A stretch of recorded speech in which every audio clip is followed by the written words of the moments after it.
उसके लिए इंसाफ और कानून के तकाजे और हैं। बिस्मिल्लाह, बात तो करने दे, पहले सवाल कर लो। बात तो कर, नहीं कर लो ना, करो बात कर लो, बात तो करने देते बेटा, बात तो करने देते ना बेटा। बिस्मिल्लाहिर्रहमानिर्रहीम। मैं मरियम औरंगज़ेब, दहशतगर्द इंसदादे दहशतगर्दी की अदालत में आज पेश हुई बकौल इमरान खान साहब के।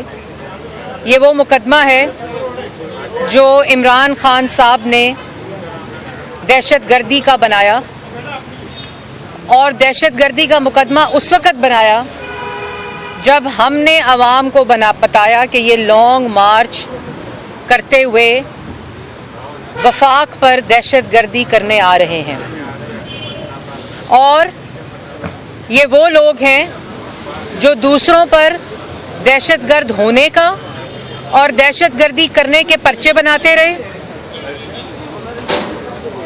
और खुद 9 मई को रियासत पर चढ़ दौड़े, रियासती दहशतगर्दी की।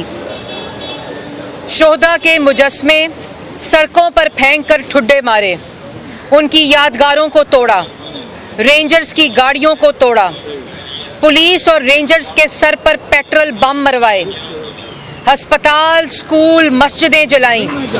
ये वो लोग हैं जिन्होंने दूसरों पर, अपने सियासी मुखालफीन पर दहशतगर्दी के पर्चे बनवाए, और आज उस केस में हम अदालत के सामने पेश हो रहे हैं। मतलब ये कि दूसरों को दहशतगर्द कहने वाला, उन पे दहशतगर्दी के मुकदमे बनाने वाला खुद 9 मई का मुजरिम है, और दूसरी तरफ दूसरों को चोर चोर कहने वाला, करप्शन के नारे लगाने वाला, झूठे मुकदमे बनाने वाला, पाकिस्तान की आवाम का 190 मिलियन पाउंड जो कि 60 अरब रुपया का डाका डालकर चला गया। और एक तरफ नवाज शरीफ के ऊपर 3 दफ़ा के मुंतखब वज़ीर आज़म, वज़ीर आला रहे, वज़ीर आज़म रहे 3 दफ़ा, करप्शन का इल्ज़ाम तक नहीं लगा सके। बेटे की निजी कंपनी से तनख्वाह ना लेने का इल्ज़ाम है, करप्शन का इल्ज़ाम नहीं है। नवाज शरीफ साहब को पैनमा के ऊपर अपनी कुर्सी से हटाया नहीं गया था। अपने बेटे की कंपनी जो कि 2001 में और 2005 में रजिस्टर हुई, जब नवाज शरीफ साहब पब्लिक ऑफिस होल्डर नहीं थे और मुल्क में डिक्टेटरशिप थी, मुशर्रफ साहब का दौर था, उस वक़्त वो कंपनी हिल मेटल जो थी वो रजिस्टर हुई, और इल्ज़ाम क्या है कि उस कंपनी से मियां नवाज शरीफ साहब ने तनख्वाह नहीं ली जो वो ले सकते थे। वो कंपनी जहां से पैसे मियां साहब के पास आए तो वो भी बैंकिंग ट्रांजैक्शन से आए, वो भी एसेट्स में डिक्लेयर हुए। अपनी जो इनकम टैक्स की डिक्लेरेशन थी हुसैन नवाज ने भी डिक्लेयर किए और मियां साहब ने भी डिक्लेयर किए, और बैंकिंग चैनल से आए। और यहाँ बंद लफाफे में काबीना के सामने लिफाफा लहराकर 190 मिलियन पाउंड जो कि 60 अरब पाकिस्तान की आवाम का पैसा था, उस पे डाका डाला गया। ये मुल्क की तारीख का सबसे बड़ा कौमी खजाने में डाका है, और फिर कहते हैं कि जुल्म हो रहा है, जुल्म हो रहा है। ये जुल्म हो रहा है, जुल्म तो किया आपने पाकिस्तान की आवाम के पैसे पे डाका डाल के, जिससे अस्पताल बन सकते थे, जिससे स्कूल बन सकते थे, जिससे गरीब आवाम को रिलीफ मिल सकता था।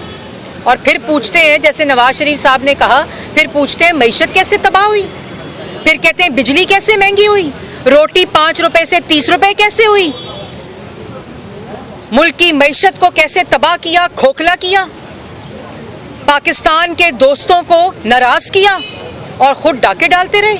आंखों पर पट्टी बांध के लोगों की, आवाम की ये डाका डाला गया, लेकिन असल में पट्टी अपनी आंखों पे पड़ी थी कि ये सिलसिला इसी तरह चलता रहेगा। दूसरों को चोर चोर कहूँगा, खुद डाके डालूंगा, दूसरों को दहशतगर्द कहूँगा, खुद रियासती दहशतगर्दी करूँगा, साइफर जैसे हसास मामले पे सियासत करूँगा, उसके साथ खेलूँगा, तो मैं स्कॉट फ्री होऊंगा, मुझसे हिसाब नहीं मांगा जाएगा, मुझसे किसी किस्म का जवाब नहीं मांगा जाएगा। ऐसे कैसे हो सकता है? अगर आपने रियासती दहशतगर्दी की है तो आपको उसका जवाब देना पड़ेगा। अगर आपने जिना हाउस पे हमला किया है तो आपको जवाब देना पड़ेगा। अगर आपने शोहदा की यादगारें जलाई हैं तो जवाब देना पड़ेगा।